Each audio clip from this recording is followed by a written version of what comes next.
Ya, orang kadang kita ini sama Allah Subhanahu wa taala dituntut untuk membuktikan bakti kita sama orang tua itu di saat orang tua kita berbeda pendapat sama kita.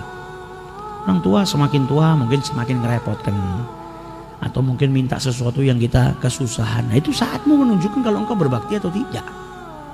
Jangan justru malah marah, malah nyakitin hatinya orang tua. Engkau baru diuji dengan ujian yang kecil seperti itu. Ada orang-orang yang diuji dengan ujian yang luar biasa. Dulu ada satu dokter nyeritakan kejadian nyata yang dia alami. Dokter ini di rumah sakit kedatangan orang namanya Muhammad. Muhammad di usia 30 tahun. Dia bawa wanita tua, wanita tadi dipeluk sama dia.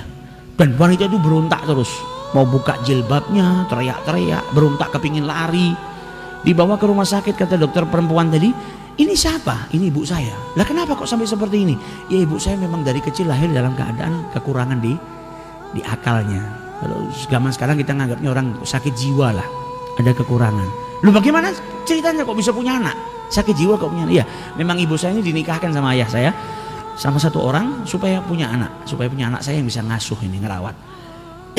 Dan mulai dari usia 10 tahun saya sudah ngerawat ibu saya.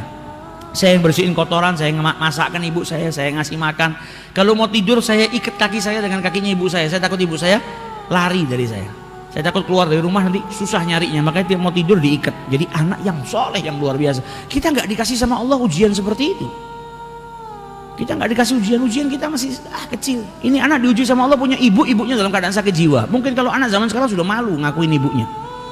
Mungkin ibunya dipergikan ke rumah sakit jiwa sudah supaya anaknya tenang. Ini enggak, sampai usia 30 tahun dia masih merawat ibunya. Lah kenapa dibawa ke sini? Ya ibu saya punya diabetes sama punya darah tinggi, ini saya kumat, saya bawa ke sini ke rumah sakit. Dan dipegangin ibunya ngelepas jilbabnya, nyanyi semua. Anaknya sabar luar biasa. Maka kata dokter tadi, kenapa tidak kau letakkan di rumah sakit jiwa? Ibumu kenal nggak sama kau? Nggak tahu. Sampai detik ini ibu saya nggak tahu kalau saya anaknya. Lah kalau gitu ngapain kau asuh? Kau letakkan rumah sakit jiwa dan kau bisa membina karirmu. Tapi yang menciptakan ibu saya tahu kalau saya anaknya. Allah ini nggak pernah lupa. Allah nggak pernah lupa kalau saya ini anaknya ibu saya. Dan anak itu diwajibkan berbakti, wabil walidaini ihsana. Bagaimana mungkin saya mau merelakan pintu surganya Allah Subhanahu wa taala?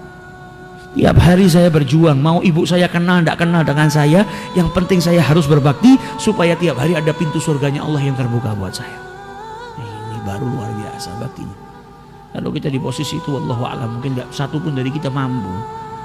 Dan ibunya ketika di dalam ruangan dokter tadi ngelihat acara TV di Mekah, maka ibunya tanya, kapan ke Mekah? Kapan ke Mekah? Kata anaknya, insya Allah kita akan ke sini. Kata dokternya, ibumu ini kan tidak punya kewajiban, sholat aja nggak wajib, hilang akal. Kenapa ke Mekah bareng? Dia bilang, ibu saya setiap punya keinginan apa, saya akan berusaha untuk mewujudkannya. Jadi nggak mau ibunya punya tamanni, punya angan-angan, punya cita-cita, dan anaknya tidak memenuhinya.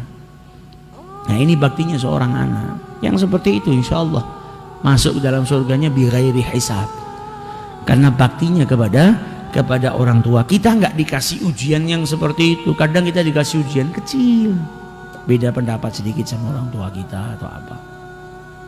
Kalau sampai kita nggak bisa menunjukkan, membuktikan bakti kita sama orang tua, ya rugi kita, rugi.